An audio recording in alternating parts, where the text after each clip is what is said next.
Hello, everyone, and welcome back to the deep dive. Great to be here. So today we're doing something really quite unique, actually. Something that might just shift how you think about communication, maybe connection too. Oh, yeah. What do we got? We are diving into a source that isn't, your typical research paper or dusty old document. It's, believe it or not, a review of a Japanese animated series. An anime review. Interesting. Which one? It's called Komi Can't Communicate. And what makes this really special is that the review was written by a 10-year-old. A 10-year-old. Seriously? Wow. Yep, a young reviewer named Deeyean from a site called Mini Reviewer HQ. Okay, I'm intrigued. A kid's take on communication. Exactly. Deeyean called the show super funny and adorable, which is great, but it also gives us this, completely fresh, unfiltered perspective on things like friendship, shyness, navigating school. Stuff we all deal with, but seen through younger eyes. Precisely.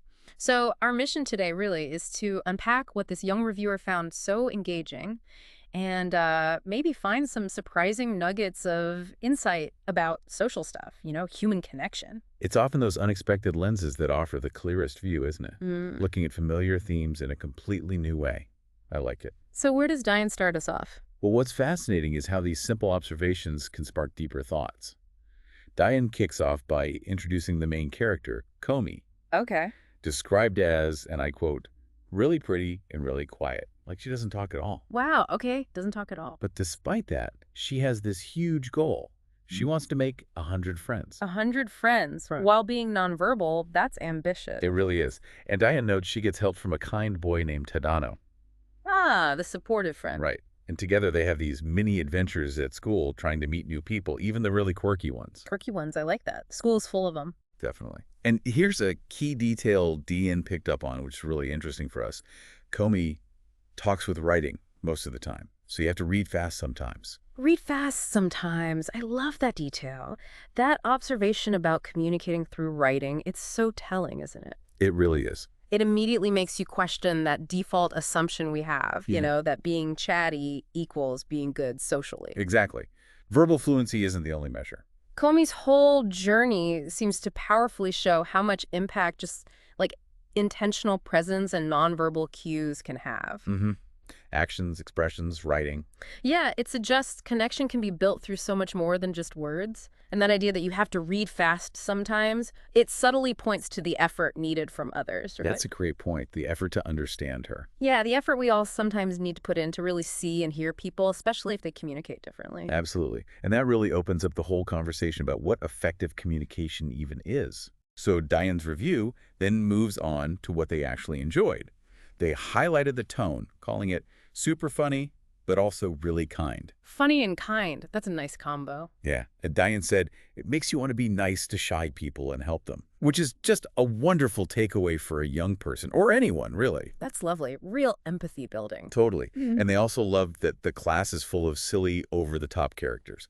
Lots of energy there. Okay, so a real mix of personalities. But here's where I think the really unexpected insight comes in. Deeyean explicitly states, I learned that talking isn't the only way to make a friend. Wow. That's remarkably astute, especially from a 10-year-old. And then it cuts right through. It really resonates because it challenges such a common societal expectation, that you have to be talkative to be liked or to connect. And when you say the show is super funny but also really kind and encourages empathy for shy people, it sounds like it creates this space where different communication styles aren't just put up with, but actually celebrated.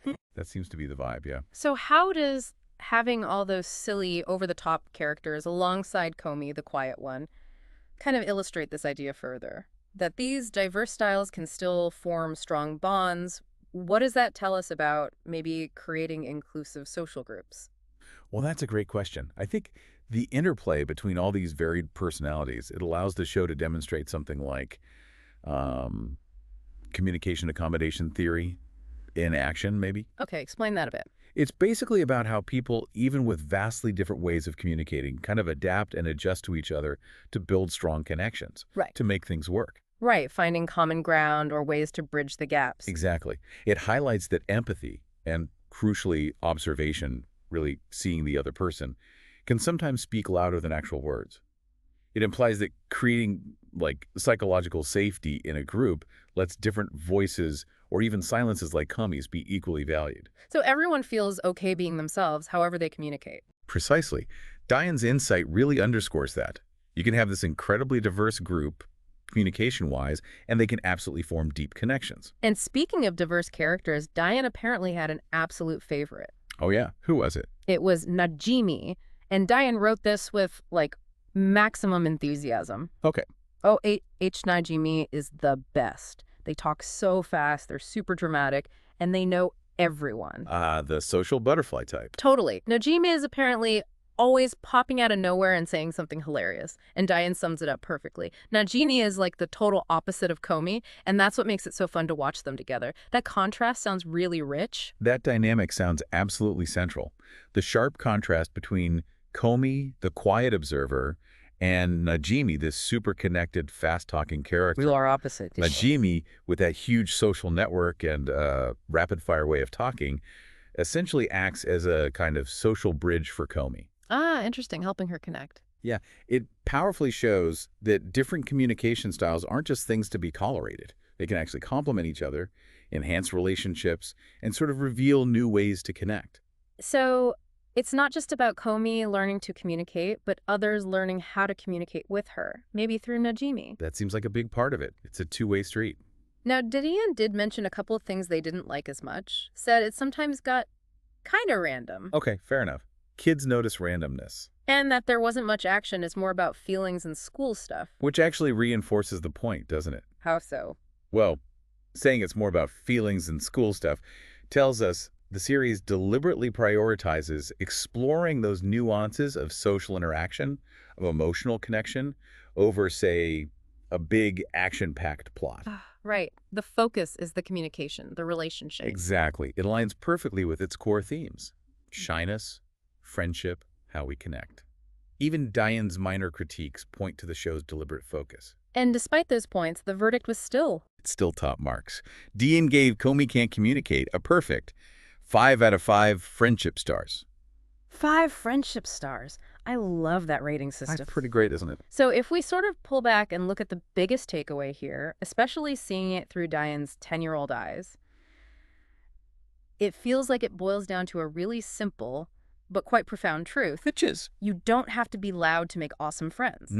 That's powerful. This series, through Komi's quiet strength and then Najimi's totally different, boisterous way of connecting, it just beautifully shows there are countless valid ways to build bonds. It challenges our standard ideas of what good communication has to look like. It really does. And thinking about this deep dive sparked by Deeyan's review, it genuinely raises an important question for you listening right now. Okay, let's hear it. Komi's journey clearly demonstrates that real, meaningful connection can flourish even without a lot of spoken words. So the question is, how might actively observing and maybe appreciating the quiet ways people communicate in your life?